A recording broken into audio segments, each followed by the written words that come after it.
যুক্তরাষ্ট্রের জনপ্রিয় television series the walking ডেডের অভিনেত্রী ক্যালি ম্যাক আর নেই। দীর্ঘদিন ধরে স্নায়ুতন্ত্রের এক বিরল টিউমারে আক্রান্ত থাকার পর ৩৩ বছর বয়সে নিজ শহর সিনসিনাটিতে শেষ নিঃশ্বাস ত্যাগ করেন এই মার্কিন অভিনেত্রী। কেলি পরিবারের পক্ষ থেকে একটি বিবৃতি দেওয়া হয়েছে গণমাধ্যমে। তার মৃত্যুতে শোক প্রকাশ করেছেন সহকর্মী ও ভক্তরা।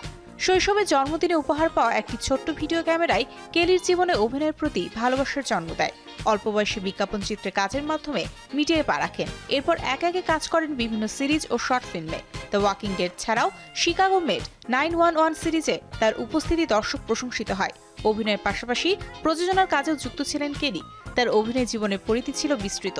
প্রতিটি চরিত্রেই তিনি নিজস্ব ছাপ রেখে গেছেন।